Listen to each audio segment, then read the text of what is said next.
Hey friends, welcome back. We are working on fairy tales. So let's talk about our fairy tales. We have read Sleeping Beauty, Rumpelstiltskin, and I forgot her name. Rapunzel. There we go. I was like, I forgot her name. Um, and we've talked about lots of different elements and characters in these stories. So today we're going to kind of look at one specific person in this story. But before we get there, let's talk about our last few stories that we've talked about. Okay, so in Sleeping Beauty there were fairies, and in Rumpelstiltskin you had the little man whose name was Rumpelstiltskin. So what did those two characters have in common? They were both magical. They were able to do magical things. So what about Rumpelstiltskin and the witch from Rapunzel? What did they have in common? They both made bargains to take a child, right? Yeah. So fairy tales often have characters that have special powers. They also often have royal families. So let's think back. In Sleeping Beauty, was there a royal family? Sleeping Beauty's family was the king and the queen, and she was the princess. In Rumpelstiltskin, there was the king, because remember, the girl who was supposed to do the straw and made the deal with the Rumpelstiltskin, married the king. And then in Rapunzel, the prince came and found Rapunzel. So there's people in each story that's a royal family. So today's story, we are going to talk about the Frog Prince. So what kind of royal family do you think is going to be in this one? Well, we at least have the prince, right? And the prince is the son of a king or a queen. So let's we're gonna talk a little more in just a second, but before we get into our slides, let's talk about our vocabulary words, okay? So court, the people who help and work with a royal leader. King John's royal family and his other helpers are all part of his court. Glee, great joy. John opened his birthday presents with glee. Retrieved, found and brought something back. The divers retrieved the buried treasure from the bottom of the sea. Wailed, cried loudly. Sarah wailed in pain when she broke her arm. And well, a deep hole made in the ground in order to get water. Kim's family gets all of their drinking water from a well near the house. Okay, now let's go back to what we were talking about. We were talking about princes, royal families, and things like that. Now, we are also going to be talking about a frog, because the title is The Frog Prince. And I'm sure you've heard of the Frog Prince. But let's look. There we go. At this picture. What do you notice about this picture? It's a frog, right? So it's a green frog. What sound does a frog make? A ribbit, right? Probably doesn't say ribbit, ribbit, but it sounds similar to that. What do they eat? Bugs, right? Hold on, friends. All right, friends, sorry about that. All right, where were we? Okay, so frogs eat bugs, right? And they live in like ponds and areas near water, or at least that's where you find most frogs. So what does a frog feel like when you touch it? Have you ever touched a frog? Kind of feels slimy. They're kind of yucky. And are they cute or are they kind of ugly? I mean, like how would you describe it? I mean, in their own way, they're kind of cute, but not sure frogs are my favorite thing. So here's what we're going to do in our story today in The Frog Prince. It's based about a frog and a prince. Do you think this frog is going to act more like a frog, or do you think this frog is going to act more like a prince? Okay, so I want you to make a prediction. Is it going to act more like a frog or more like a prince?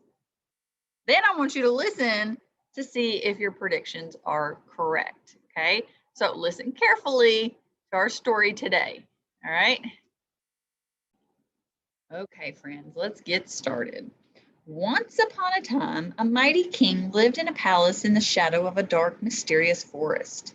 He had only one child, a beautiful little girl with long, flowing hair, and her favorite plaything was a bright golden ball that looked just like the sun in the sky. Day after day, she would run and skip under the shadow of a huge forest trees, tossing and bouncing her to amuse herself. She liked to pretend that her ball was indeed the sun and that the whole wide world was hers to play with. One day, however, as she spun the ball in her little hands, it slipped from her fingers, rolled over the leafy ground, and fell splash into a deep well. So, a well is that really deep hole that has water in it. She ran quickly to the edge of the well and peered in, but her beautiful golden toy had vanished into the darkness. All right, so how do you think the princess feels?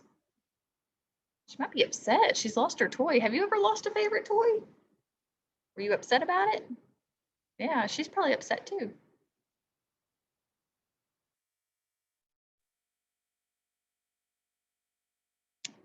She began to cry loudly because she was not used to disappointment when she suddenly heard a timid, scratchy voice behind her saying, "What is the matter, princess?"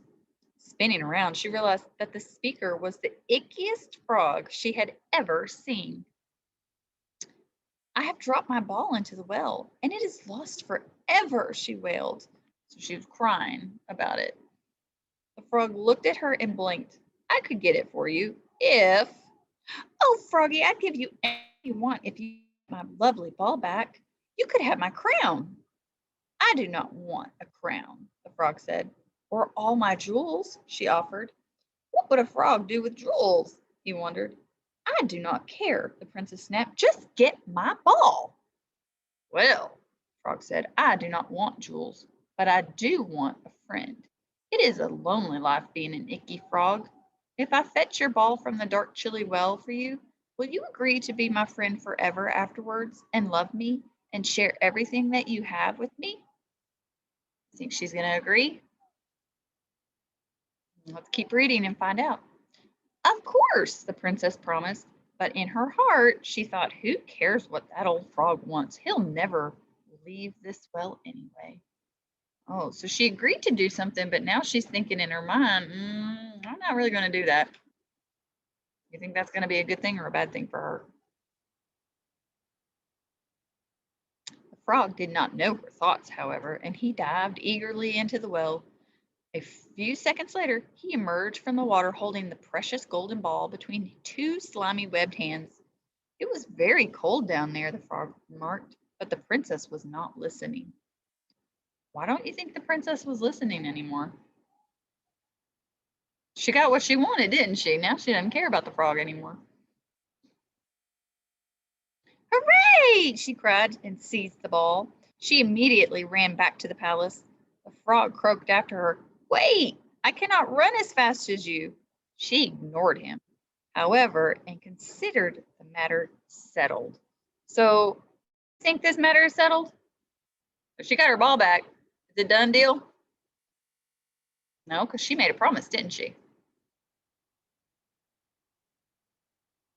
That night, however, while the court feasted, so the royal family, a loud knock came. Loud knock scouts. Let's try that again. A loud knock sounded on the door. So who do you think's at the door? I think it might be the frog. Ooh, let's keep going. The princess loved visitors, so she ran to the door, opened the door. But who should stand on the palace stairs but the icky, warted frog? She slammed the door in his face and ran back to her delicious dinner on her golden plate. Behind the heavy wooden door, though, she could hear him croaking, "Oh, careful, careful, Princess Fair. Promises are more than air." Okay, so in this case, fair means charming. "Who was at the door, my daughter?" asked the king. "Nobody, just an old frog," she said. And she told him how the frog had retrieved her ball from the well.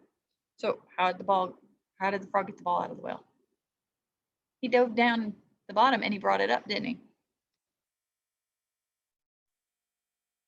She told him how the frog had retrieved her ball from the well on the condition that she would be its friend and share everything she had with it forever afterwards. Her father would be pleased with how she had escaped the frog's demands, but to her surprise, he frowned. "Daughter, we must keep the promises we make. What kind of kingdom would we have if we all treated each other the way you have treated this poor frog?" Frog kept promise to you, and he helped you. Now you must keep your promise to him. Go and let him in." Princess was shocked and wanted to refuse, but she could see from her father's stern looks that she had to obey. Unwillingly, she got up and opened the door. The frog was still sitting patiently on the steps of the palace. When he saw the princess, he smiled happily. A smiling frog is quite a sight to behold, and bounced up and down with froggy glee. So the frog was bouncing up and down because he was happy. What do you think's going to happen? Well, friends, I'm going to tell you right now that we are not going to finish the story today. We actually have to wait and finish this story tomorrow. But we have questions that we're going to answer. So let's get out of here and let's talk about our questions, okay? So you were supposed to make a prediction about whether the frog was going to act more like a frog or more like a prince. So far, is your prediction right? I don't know. Okay, so at the beginning of the fairy tale, what happens to the princess's golden ball? Fell down in that deep well, didn't it? How does the princess feel about losing her ball?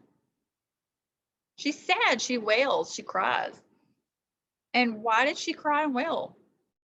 Because it was her favorite toy, wasn't it? I'd cry too if I lost my favorite toy. All right, so who offers to help the princess?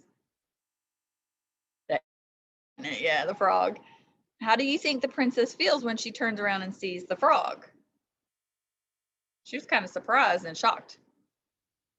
So what does the princess have to promise in order to get the frog to retrieve her ball? She has to be the frog's friend, love the frog, and share everything with the frog. Do you think the princess intends to keep her promise? No, because she says in her mind, I'm not doing that. So what does the king do when she tells the story? He's like, now you have to keep your promise. We keep our promises, so you have to go let the frog in and keep your promise, don't you? All right, so we're going to stop there. We're going to stop because we're going to read the second half of the story tomorrow. Okay, so go into Google Classroom, answer your questions, and then when you are finished, turn it into me. Okay, and I'll see you guys tomorrow for our next part of the story. See ya.